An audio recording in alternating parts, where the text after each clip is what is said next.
These presidential visits are starting to feel like old hat. President Obama's been out to Henderson and to Lake Las Vegas. He might as well be a frequent traveler. We're standing just outside the Westin. It's a luxury hotel. Sources say he'll be staying here again, packing a few more bags perhaps, Jessica. And then you heard it's geography. We're a quick flight to where the president is heading next, Colorado, for the debate. I spoke to a high-powered community leader, and what that person said to me stuck with me. They said Metro has a mentality to shoot now and ask questions later. I don't agree with that assessment. When those U.S. Senate numbers are coming up, they're too close for comfort. And really, Congresswoman Berkeley has been in Nevada politics since 1982. She's a veteran. I asked her, why even run? Why risk giving up this seat that you could have had for life? She said she's doing it for Nevada, and certainly these people believe she can do it, but it's just too close to call, Reed. And Reed, despite the stack of criticisms, this aggressive renewable energy plan just passed unanimously out of a Senate committee less than 10 minutes ago. The gaming industry has reservations. Consumer advocates hate it. Governor Brian Sandoval telling lawmakers he's ready to sign it. So there are a lot of potentially competing interests out there. And what are the hard questions that you're asking? You have to look out for the little guy at home. They might look at this plan and say, it makes my energy bill go up. How is it good for me? Right. Well, people have to look at it as an investment. I want to show you where I'm standing now. No way this time yesterday we could do it. You can see how far the waters receded, but the openings of those channels were absolutely gushing, and police feel confident they've been able to pinpoint Wilmuth to possibly be somewhere in this area. Take a look out in the field. You see a group of people waiting in very marsh-like conditions. No one giving up. We've been seeing people make trip after trip all day long. And it's really ugly out there. This is the kind of texture, this stuff, it's really gritty, it's hard to pull apart. We've been seeing people walk back with cuts and bruises. It's a hot day, the humidity starting to get to people.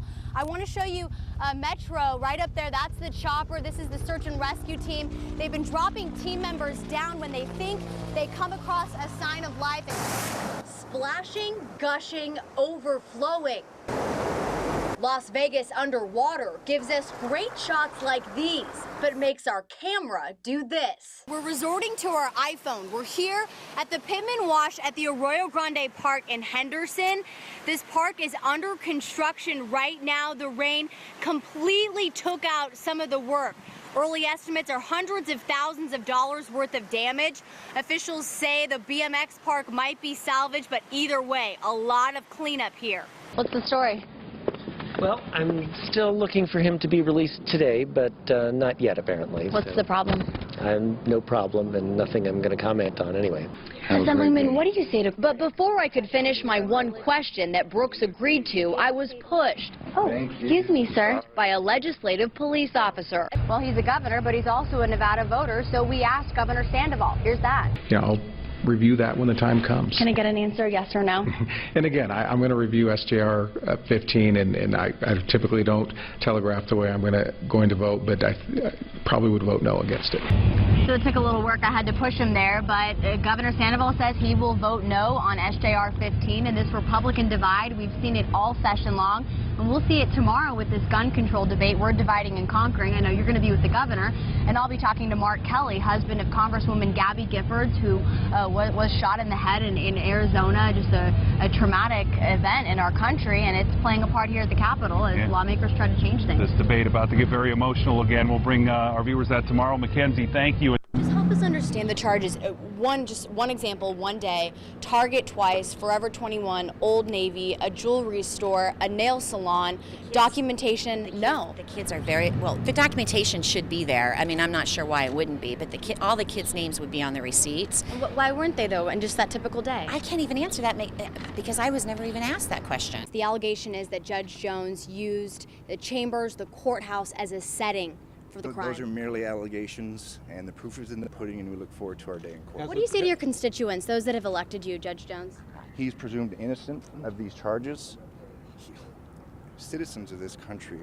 Buffett's style is he picks steady companies that are profitable. NV Energy's headquarters aren't moving. The company's already gone on record to say all of NV Energy employees will stay. But let's go back to that energy bill. I think about Las Vegas summers and what I pay on nvenergy.com. What can you say to our ratepayers back at home to ensure that their bill will not go up?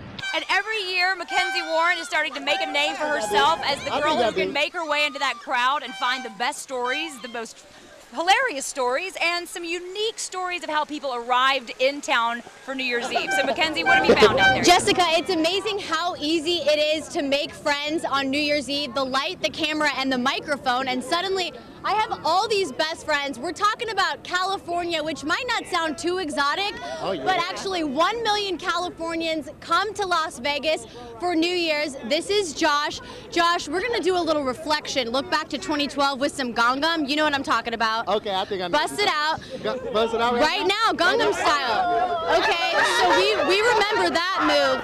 But my ladies from Orange, California know that 2013 was really all about What the Fox Says. Yeah, What the Fox Says. Which is What the Fox Says. Ding, ding, ding, ding, ding, ding, ding.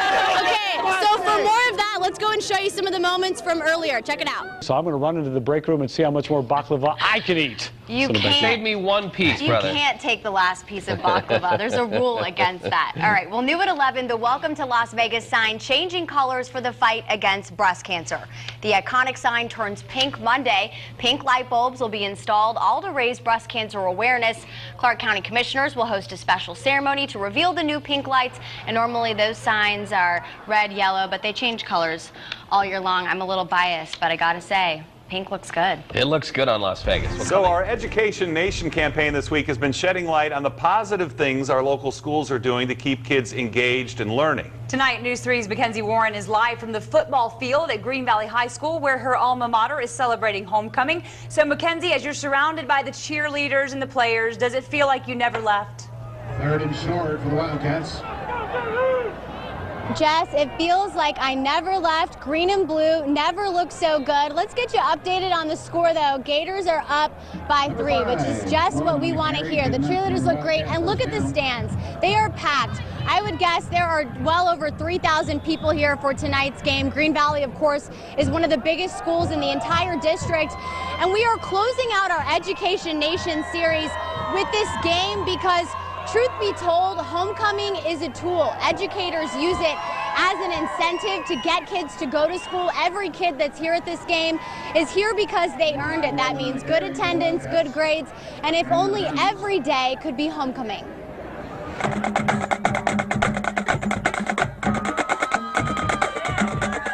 I play the clarinet, the flute. We've been working really hard and focused toward homecoming because the whole community's here and we want to show that we're an amazing school. I've been in band, I did this last year, so it was fun. Being in band is not just about the parades. Pretty early practices, I understand. What time? You have to get there around an hour early before school. All right, girl. Hey, let's talk to the little lady who did it. What's your name? Braylon. Quite the arm there. What were you thinking when you threw that ball? It would hit it.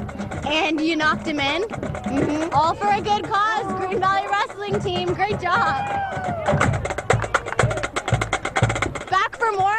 Yeah, but definitely back for more. You're crazy. Why are you doing this? It's fun.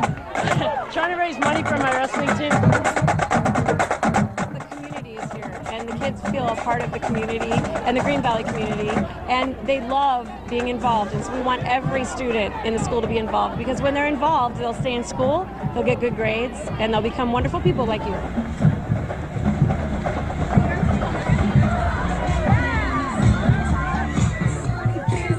People here today. How about a little self-deprecation, a trip down memory lane? Yes, that is me circa 2005 in all my green glory, my sash and crown. And we're also joined now by one of the wonderful people that makes this district move, and that is Superintendent Pat Skorkowski. What does tonight feel like? Why are nights like this good for schools? 7 kids.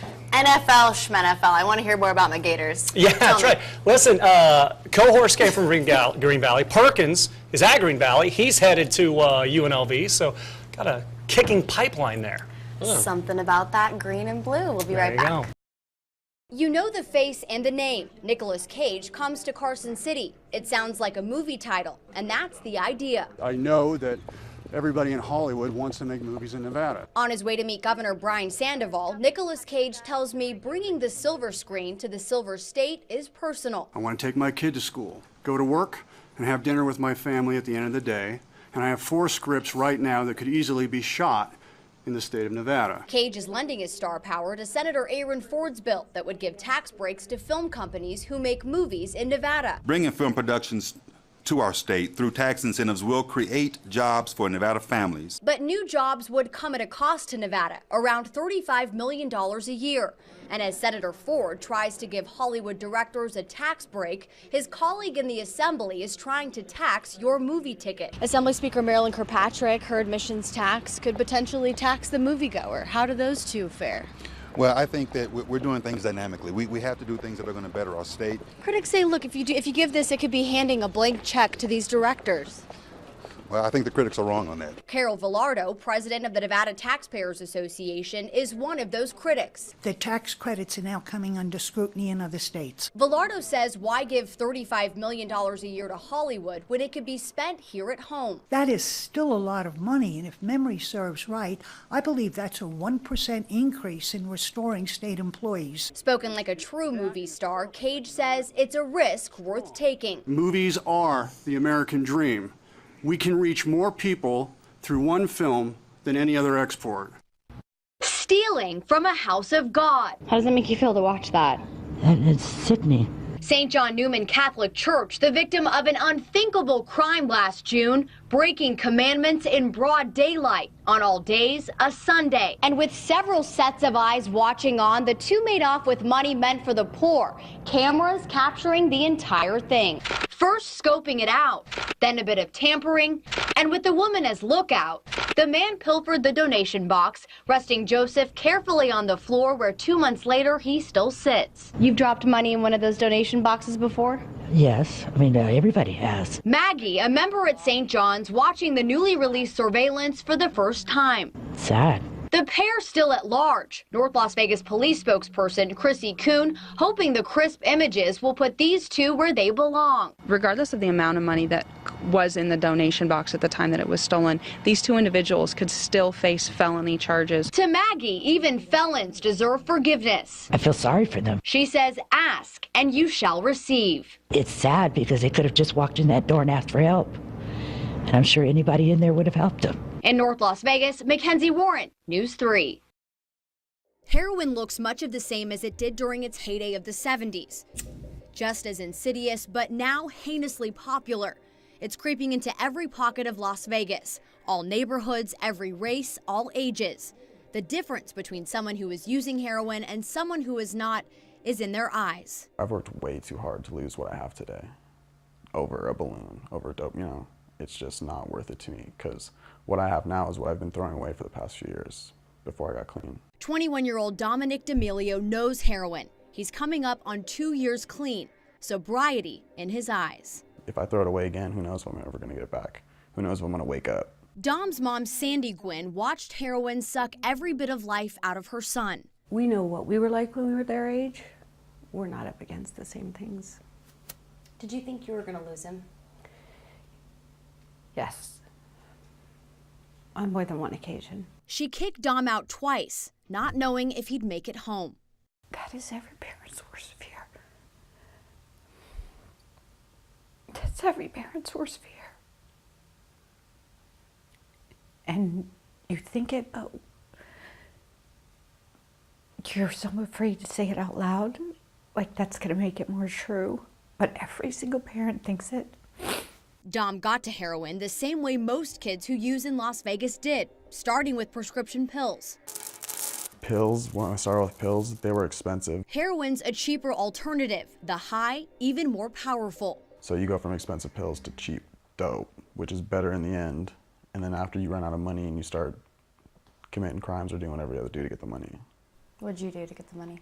Stole, robbed, just whatever I had to do. Dom tried heroin for the first time at 17, changing his dreams of college to an obsession with getting more dope. Dom was a stud soccer player at Durango High School. As he was getting high, letters of interest from colleges started pouring in. But Dom's addiction won. He stopped playing. He never did get that scholarship. When you were using, did you ever think about stuff like that? Like? Goals? Oh, no. Oh, yeah, my goals were to get dope. to get high. Heroin today isn't so much about needles. Yes, hardcore users will shoot up, or mainline as it's called, but more heroin users, especially young adults, smoke it. How easy is it to get? It's, if you know the right people, you can get it within 10-15 minutes. It's as easy as a text message to your heroin dealer. The tougher part, paying for the addiction. His eyes welling and with a slight lump in his throat, Dom recalls robbing an elderly woman for $3,000. It's just like, wow, who knows, that could have been her rent money. That could have been her money for food, or who knows what it could have been. And I just stole it and I didn't even care. Dom didn't even want to share that story with his mom in the next room. Painful memories, almost harder to kick than the drug itself. What was the hardest thing? What did you learn about yourself getting clean? That was the hardest thing, was learning about myself, was facing why I was learning why I was using and learning how to deal with it. Because if you really want to get clean, you're not going to turn to dope. You got to deal with all the stuff you've been pressing down with drugs. Dom's sobriety meant Mom Sandy also got her son back. To know that the boy I thought I lost was now becoming the man I always knew he would be. Not all young men are as lucky or as strong as Dom. His age group, 18 to 25, is the most vulnerable. And Dom says the heroin craze just getting started. The way I see it, it's going to get worse. A new generation of addicts being born from a pill habit that's grown too expensive. And unlike the prescriptions, the supply of heroin is there. For every new person that uses it, they introduce it to 3 new people. 1 or 2 of those people get hooked on it. They're introducing new people. It's just spreading around like any other drug. Dom's cut off all ties from that life, but he knows he can never escape it. You hear about the heroin addicts down in, on Fremont or wherever, but you don't hear about the wife in Summerlin that's addicted to Oxycontins. It's the same thing, it's just a different face. A different face. The battle similar. Heroin's hold is tight, both on the people who use and the loved ones left to watch. It's like holding your breath, but with a mother's heart. I don't know if I can even explain what that feels like, but it's just a terrible grip on your heart that you can't breathe, you can't sleep, you can't.